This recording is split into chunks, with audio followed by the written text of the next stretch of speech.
Jadi memang kalau ini nih sedikit tantangan buat saya sebetulnya menjelaskan tugas-tugas PPATK ini.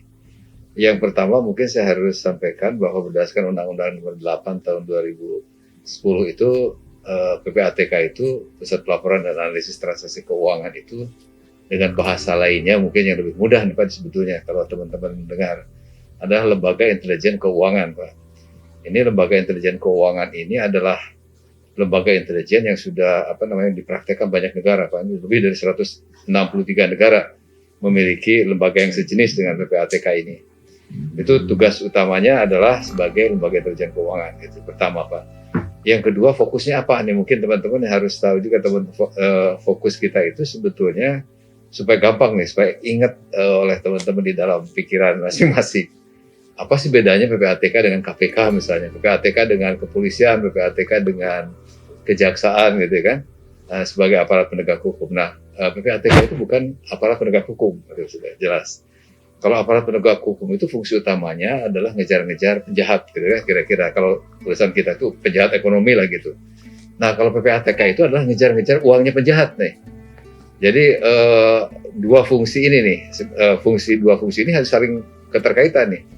Fungsi aparat penegak hukum yang ngejar-ngejar penjahatnya, PPATK yang ngejar-ngejar uang penjahatnya nih Pak. Karena perkembangan di dunia internasional dewasa ini memang sudah terbukti bahwa pemberantasan tindak pidana, khususnya tindak pidana ekonomi itu harus selalu dibarengi dengan tindak pidana pencucian uang Pak. Jadi antara mengajar penjahat dengan mengejar uang penjahat itu harus bersamaan, karena sebetulnya yang membuat jerak seorang penjahat di bidang ekonomi itu adalah kalau uangnya itu diambil kan gitu, dirampas untuk negara gitu kan, dan itu akan membuat mereka miskin, membuat mereka akan menderita, yang akan menjadikan itu sebagai suatu faktor penakut, deteren dalam bahasa Inggrisnya itu, untuk orang yang melakukan maupun orang yang mau melakukan, kira-kira begitu. Itu fungsi utamanya, mungkin secara singkat bisa saya jelaskan seperti itu kira-kira.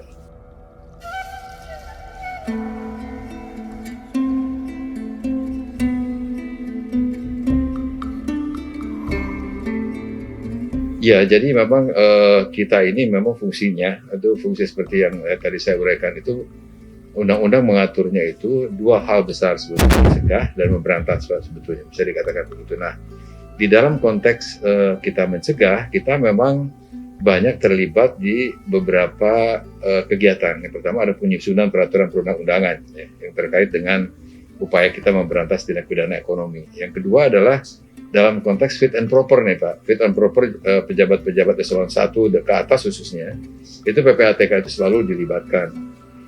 Jadi tim penilai akhir yang dipimpin oleh Bapak Presiden itu selalu meminta catatan dari PPATK gitu, mengenai siapa-siapa yang dicalonkan itu, apakah ada catatan khusus nggak di PPATK mengenai rekam jejak yang bersangkutan dan lain-lain sebagainya gitu kan. Nah, itu aspek dari pencegahan. Sementara itu aspek dari penindakan atau pemberantasan yang kita sebut itu adalah kita memang sudah menangani kasus Pak.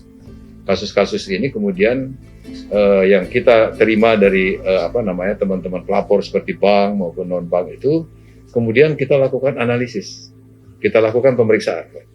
Kemudian itulah hasil yang akan keluar dari kita adalah hasil analisis dan hasil pemeriksaan. Nah, itu yang dua hal ini. Nah, nanti setelah hasil analisis ada, hasil pemeriksaan ada, kemudian ini kita serahkan ke aparat penegak hukum. Tergantung apa kasusnya nih Pak. Kalau korupsi kita serahkan ke KPK atau polisian gitu kan. Kalau narkoba kita serahkan ke BNN gitu kan. Kalau yang terkait dengan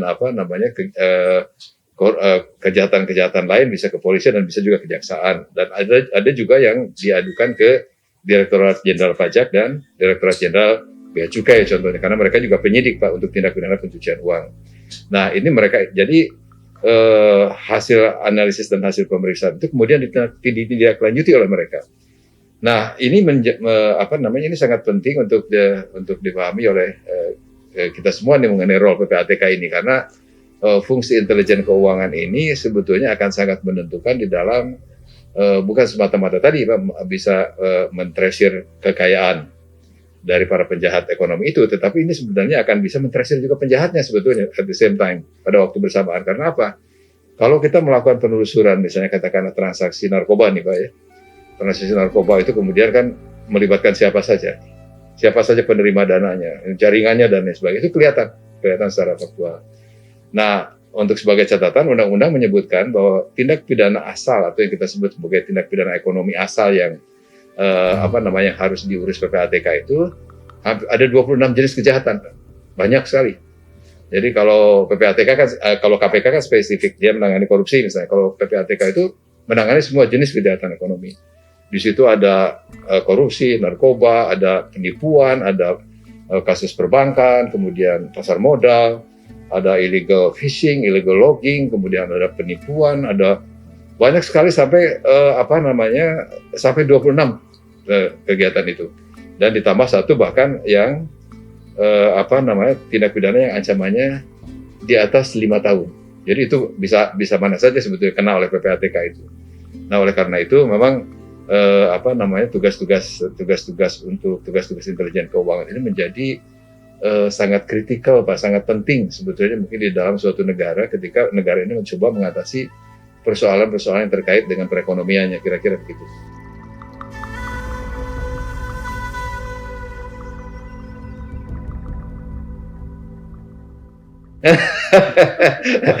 Jadi memang saya sering sekali joke Pak ya ke teman-teman saya di KPK, kan. Kalian tuh beruntung, sebenarnya musuh kalian kan cuma koruptor, ya kan? Kalau kita ini musuhnya semua penjahat gitu kan, itu penjahat bandar narkoba lah, apalah semua gitu kan, pembalap liar dan macam-macam segala macam. Jadi memang hampir bisa dikatakan bahwa lembaga intelijen keuangan seperti kita ini memang menangani kasus-kasus yang seperti itu, Pak. Pokoknya apapun yang bermotif ekonomi dan merugikan negara, tentu saja merugikan rakyat dan secara keseluruhan, itu yang menjadi konsep utama kita.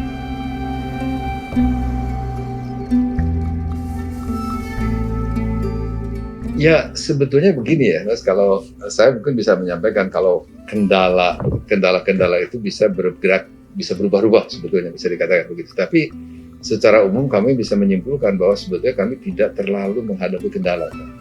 Karena sebetulnya kami kan tidak dalam pengertian kita melakukan analisis dan melakukan pemeriksaan itu, kita kan betul-betul melihat transaksi nih, Pak. Misalnya, kalau di bank kita lihat transaksinya seperti apa gitu kan. Di non-bank juga begitu dan selanjutnya. Ini sebetulnya kita akan, itulah sebabnya kenapa bahwa kita tuh sudah banyak sekali nih hasil analisis dan hasil pemeriksaan yang kita serahkan ke aparat penegak hukum. Ya mungkin sudah di atas 6.000 lah angkanya kira-kira begitu. Tantangan terberat memang adalah yang dihadapi oleh teman-teman aparat penegak hukum sendiri tentu saja. Supaya mereka itu tentu saja adalah dalam hal ini lebih konsisten, tentu saja konsisten untuk menegakkan tindak pidana pencucian uang, karena sekarang itu masih sporadis nih Pak, masih kadang-kadang ada perbedaan paham gitu antara apakah tindak pidana asal itu harus disertai dengan tindak pidana pencucian uang atau tidak, atau dipisah gitu kan, atau apakah ini bisa duluan atau bisa belakangan gitu. Nah, ini yang menurut saya inilah yang paling sulit Pak, yang kita hadapi itu sebetulnya, artinya bahwa belum ada kesatuan langkah lah bisa dikatakan begitu antara PPATK dengan teman-teman aparat penegak hukum dalam konteks ini. Nah, sehingga itulah sebabnya kenapa mungkin dalam beberapa bulan terakhir, kalau Bapak juga mungkin membaca koran, saya itu ibaratnya seperti apa ya, tur gitu kan Pak. Saya ketemu dengan Kapolri, ketemu Jaksa Agung, ketemu dengan pimpinan KPK, dan ketemu dengan banyak lembaga lain untuk betul-betul meminta dukungan Pak, karena bagaimanapun hebatnya hasil analisis PPATK dan hasil pemeriksaan PPATK, kalau tidak ditindaklanjuti kan tidak punya nilai sebetulnya, karena PPATK kan bukan penyidik Pak, dia tidak boleh menginterogasi orang, kita tidak boleh juga menangkap orang gitu. Jadi sehingga efektivitasnya tentu saja akan sangat digantungkan kepada teman-teman aparat penegak hukum nih. Dan itulah sebabnya kami juga menjanjikan tentu saja dukungan yang penuh, karena memang memahami tindak pidana biasa Pak ya dengan tindak pidana pencucian uang itu tantangan tersendiri Pak. Agak sulit kadang-kadang menjelaskan kepada masyarakat apa itu tindak pidana pencucian uang. Beda dengan misalnya kalau saya mengatakan apa itu korupsi, Bapak langsung akan mengerti apa itu korupsi. Korupsi itu ketika ada uang negara diambil oleh katakanlah pejabat dan itu menimbulkan kerugian negara. Tapi kalau PPATK menjelaskan mengenai tindak pidana pencucian uang, mereka mengatakan pencucian itu maksudnya apa? apakah ini seperti dicuci gitu pakai sabun, bagaimana ya? Jadi kadang-kadang masyarakat yang paling di pedesaan sampai seperti itu, sampai seperti itulah pemahamannya kan. Tetapi sebetulnya kan ini maksudnya adalah money laundering ini adalah memang upaya untuk ya menyamarkan atau bahkan menggelapkan sama sekali asal usul dari, menyembunyikan sama sekali asal usul dari tindak pidana tadi, Pak, narkoba maupun yang korupsi dan lain sebagainya. Karena tindak pidana ekonomi itu selalu diikuti sebetulnya oleh tindak pidana pencucian uang, karena dia tidak menerima uang terus dia pakai kan, dia pasti diurusan dijauhkan dulu nih, tempatkan dulu di bank, transfer kemana, dikasih kemana dulu, atas nama siapa dulu. Bahkan sekarang tuh ada konsep yang namanya kita sebut sebagai beneficial owner. Jadi artinya orang tuh misalnya seorang penjahat, katakanlah seorang koruptor, dia naruh uangnya, orang lain yang naruh uangnya. Dia dia menggunakan nama orang lain misalnya begitu, menggunakan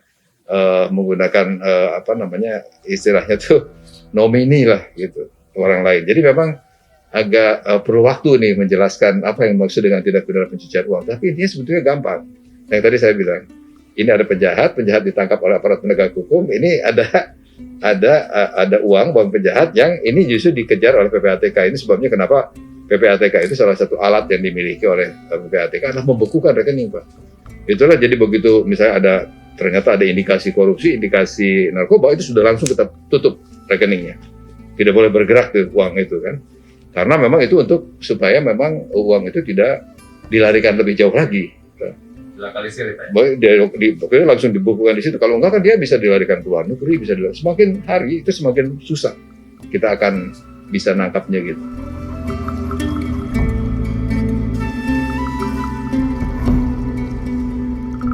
Untungnya kita kan juga punya komite TPPU, namanya Komite Tindak Pidana Pencucian Uang. Itu dipimpin oleh Pak Menko Polhukam, Pak Mahfud MD dalam hal ini. Beliau itu sebenarnya mengkoordinasikan, Pak, dan memang selama ini kita mungkin belum mengoptimalkan ini, tapi beberapa bulan terakhir ini kita betul-betul mengoptimalkan Komite Tindak Pidana Pencucian Uang ini dengan optimal, Pak. Itulah sebabnya saya kira Bapak juga sering mendengar, mungkin Pak Mahfud juga sering tampil untuk memberikan penjelasan mengenai masalah ini. Dan alhamdulillahnya, Pak, memang dari hasil pembicaraan di Komite TPPU maupun dari hasil pembicaraan saya secara bilateral misalnya dengan Jaksa Agung, dengan pimpinan KPK, dengan Kapolri, itu mereka punya komitmen yang sama, Pak, untuk bahwa ini memang merupakan sesuatu yang urgent, sesuatu yang harus kita tindak lanjuti dengan segera gitu. Dan mereka berjanji bahwa bahkan seperti Jaksa Agung itu sudah mengeluarkan surat edaran, Pak, ke seluruh pengadilan negeri, pengadilan tinggi, dan juga Jaksa Agung Muda untuk selalu menyertakan tindak pidana pencucian uang itu di dalam semua tindak pidana, ya kan? Dan dua contoh kasus besar yang sekarang ditangani Kejaksaan, misalnya Jiwasraya dan Asabri contohnya, itu otomatis langsung disertakan dengan tindak pidana pencucian uangnya. Gitu. Itu tanda-tanda baik lah. Kalau saya lihat ini akan semakin optimal nanti kita.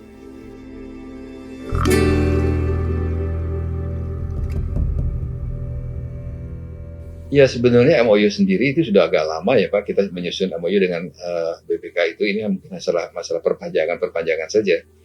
Tetapi memang kita ini sekarang juga mengintensifkan memang kerjasama kita itu dengan berbagai lembaga nih, Pak.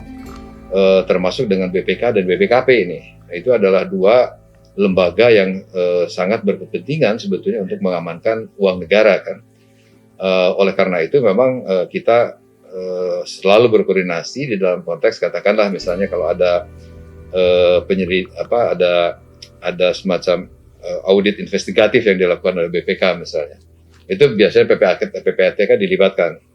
Apabila ada hal-hal tertentu yang tidak terlalu jelas, kemudian mengenai transaksi keuangannya dikirimkan kepada kita, untuk kemudian kita akan memberikan informasi kepada sana. Demikian pula halnya di dalam di dalam konteks untuk membantu misalnya untuk lebih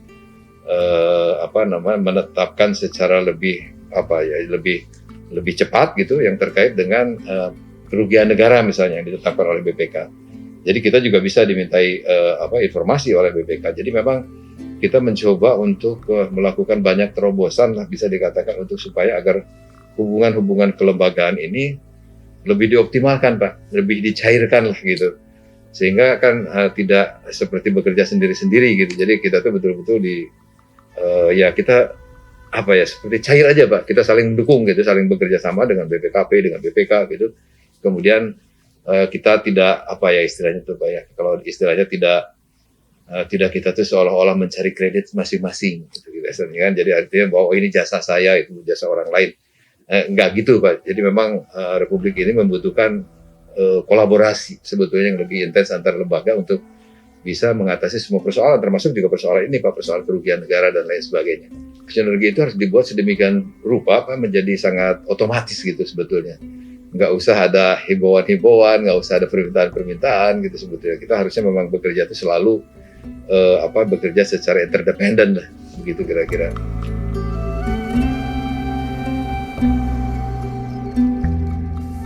Ya, kalau saya lihat, kalau kita kan mengukur diri kita kan tidak bisa sendiri ya Pak ya. Oleh karena itu tiap tahun kita mengeluarkan yang namanya assessment Pak, penilaian yang namanya indeks persepsi masyarakat terkait dengan kerja PPATK.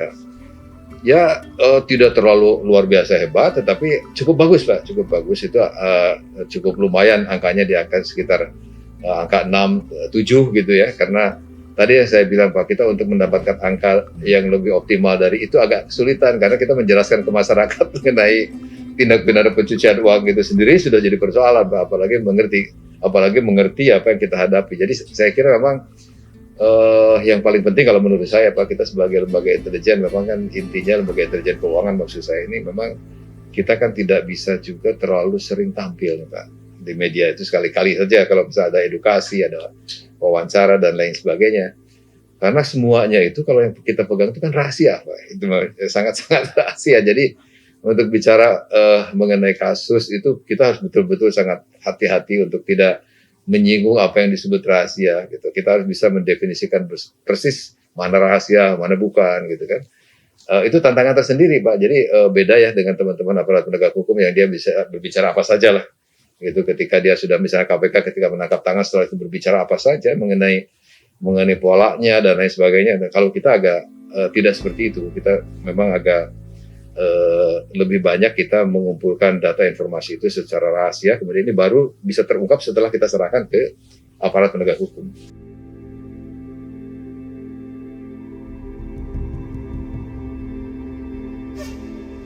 Ya ini memang persoalannya kalau menurut saya ini persoalannya karena FPI, itu persoalannya kan Pak, itu persoalannya FPI itu kalau saya nilai itu kan high profile Pak. Padahal kalau kita PPATK membekukan rekening kan tiap hari kerjaan kita itu membekukan rekening Pak. Membekukan rekening individu, membekukan organisasi, sudah banyak Pak, mungkin tiap hari itu saya pasti ada aja itu yang saya bekukan karena penipuan, karena macam-macam. Jadi pekerjaan kita memang itu bagian dari kita itu adalah salah satunya adalah membekukan bukan semata-mata ini bahwa kalau ini bahkan akan terjadi sesuatu misalnya akan terjadinya kejahatan dan lain sebagainya. Tetapi sebetulnya kalau tugas PPATK itu memang fungsinya melakukan analisis dan pemeriksaan Pak.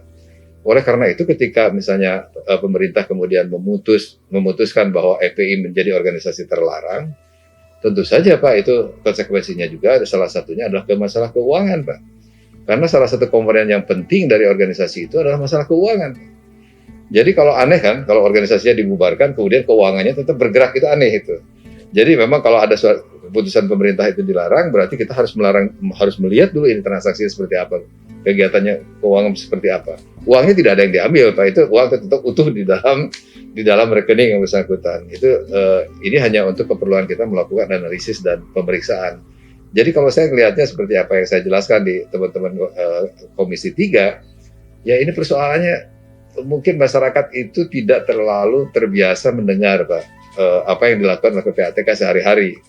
Kalau menutup rekening sebetulnya buat kita bukan sesuatu yang aneh Pak.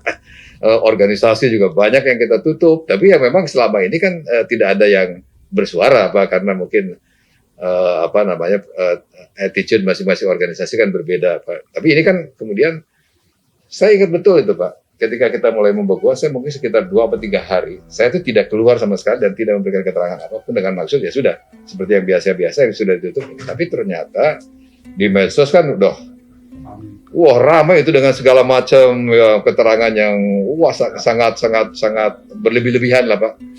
mengenai jumlah uang, mengenai jumlah rekening. Gitu. Akhirnya saya bilang, wah, kalau gini nggak bisa nih, kita harus memberikan penjelasan kepada masyarakat bahwa yang terjadi adalah seperti ini, rekening yang ditutup, yang kita bukukan sejumlah ini, gitu. Kemudian apa namanya maksud dan tujuan kita apa melakukan ini. Jadi kita jelaskan seperti itu, Pak. Tapi kan Bapak coba ikuti, tidak ada satupun rahasia yang kita bocorkan, bahkan nama rekeningnya pun tidak kita sebutkan. Siapa yang menyumbang, disumbangkan kemana juga tidak pernah keluar, Pak. Itu jadi kita betul-betul memilih mana rahasia, mana bukan, Pak. Tapi kalau jumlahnya rekening segitu, gitu kan ditutup, misalnya itu bukan rahasia, Pak. Itu karena tidak ada terkait dengan masalah membahayakan seseorang atau tidak, Pak. Itu sama sekali tidak. Itu yang bahkan jumlah uang pun kita tidak sampaikan kepada masyarakat, gitu kan. Itu yang saya kira ya ini bagian dari proses pendidikan masyarakat. Lama-lama orang akan tahu lah bahwa oh memang ini pekerjaan PPATK gitu. Tidak ada sesuatu yang oh ini karena FPI atau karena ini Hizbut Tahrir atau segala macam. Bukan, Pak, itu betul karena memang ini ada sesuatu keputusan pemerintah, ada suatu peraturan perundang-undangan yang harus kita tegakkan. Itu intinya begitu aja, Pak, sebetulnya. Dan Ya. saya garis bawahi lagi bahwa uangnya tidak hilang ya. Enggak, sama sekali. Aman, Pak, itu sama sekali. Itu pembukuan yang dilakukan oleh PPATK itu tidak mungkin akan menghilangkan uangnya gitu.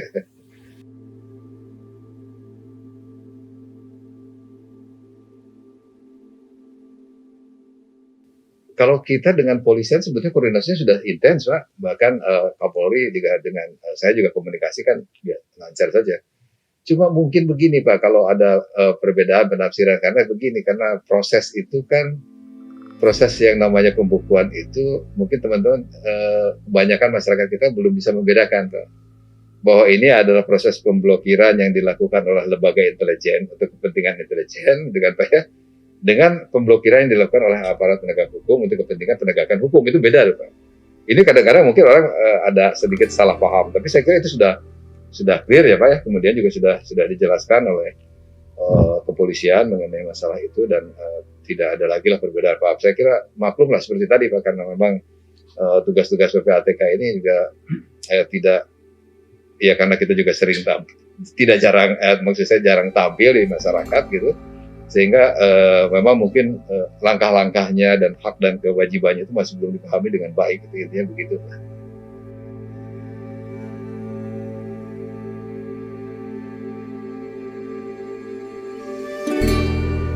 Iya, yang pertama tadi itu pertanyaan bagus, Pak. Jadi yang pertama itu tentu saja, Pak, untuk efektivitasnya penegakan tindak pidana pencucian uang itu betul-betul kolaborasi itu harus dilakukan antara antara lembaga pelapor nih, Pak. Lembaga pelapor itu kan bisa bank, bisa non bank, bisa penyedia barang dan jasa dan lain sebagainya, bisa itu, Pak. Kemudian lembaga pengawas dan pengatur, Pak, seperti OJK, Bank Indonesia gitu kan. Terus kemudian juga aparat penegak hukum nih, Pak, yang nanti akan betul-betul menindaklanjuti hasil analisis dan pemeriksaan PPATK itu. Ini betul-betul dibutuhkan suatu bahasa yang sama, Pak. Komitmen yang sama, paradigma berpikir yang sama, dan tidak ada perbedaan dalam konsep dan lain sebagainya, sehingga ini memang harus betul-betul apa ya, Pak, istilahnya itu searah betul semuanya, bahwa kita betul-betul berkehendak untuk memberantas tindak pidana ekonomi secara efektif ya. Melalui apa, Pak? Melalui bukan cuma memenjarakan orang, tetapi juga ngambil uangnya dari penjahat-penjahat itu. Memang ternyata ada kendala, Pak, ketika kita menghadapi kejahatan-kejahatan ekonomi tertentu dalam konteks kita melakukan perampasan aset. Oleh sebabnya itu, kenapa PPATK itu adalah salah satu inisiator dan kita sekarang sedang betul-betul mendorong. Saya sudah bicara dengan berbagai pihak, tentu saya berkepentingan untuk supaya RUU mengenai rancangan undang-undang mengenai perampasan aset hasil pidana itu mudah-mudahan bisa dikeluarkan secepat-cepatnya, Pak. Nah, ini akan mempermudah kita melakukan perampasan aset gitu kan. Jadi selama ini kan ya kita sangat tergantung, misalnya apakah ini barangnya sudah disita atau tidak oleh jaksa, katakanlah kan, apakah pengadilan itu sudah memasukkan dalam keputusannya atau tidak, atau bahkan pengadilan tidak melaksanakan peradilan karena misalnya yang bersangkutan melarikan diri atau dia bersakit permanen atau meninggal gitu kan, jadi susah kan, Pak. Nah itu belum ada undang-undangnya, oleh karena itu dengan undang-undang nanti perampasan aset ini kita bisa melakukan langkah-langkah yang sangat signifikan nih, Pak. Misalnya katakanlah kalaupun pengadilan misalnya memutuskan katakanlah dianggap mudah-mudahan tidak, Pak, tapi kadang-kadang dianggap ini kurang adil, kita ini masih tetap bisa mengejar-ngejar asetnya, Pak. Aset katakanlah aset koruptornya, aset pedagang narkobanya dan lain sebagainya. Itu yang akan dikejar oleh undang-undang ini. Satu lagi instrumen hukum yang kita butuhkan adalah pembatasan transaksi uang kartal, Pak. Ini makanya kita juga mendorong rancangan undang-undang mengenai pembatasan uang kartal, Pak. Nah, kenapa begini, Pak? Karena kan begini, Pak, ini kalau misalnya mereka tahu nih sekarang itu banyak sekali calon penjahat dan calon penjahat itu mengetahui kalau PPATK itu akan ngontrol, Pak. Kan gitu kan kegiatan. Oleh karena itu mereka banyak, bagaimana caranya nih supaya menghindari PPATK? Mendingan ambil duit cash, ya kan? Mobil kuas, makanya kalau Bapak lihat aja, ada narkoba, gembong narkoba tertangkap, duitnya sekian ratus miliar gitu kan. Penipu juga kemarin ratusan miliar juga, duit cash misalnya kan. Itu sebagian bisa dikatakan karena kita tuh memperbolehkan pengedaran uang begitu bebasnya. Nah, nanti RUU ini, Pak, RUU mengenai pembatasan transaksi uang kartal itu akan membatasi orang dalam sehari tidak boleh lebih dari 100 juta. Dan ini kan untuk keamanan, untuk efisiensi transaksi ekonomi juga supaya lebih efisien sebetulnya bisa dikatakan begitu.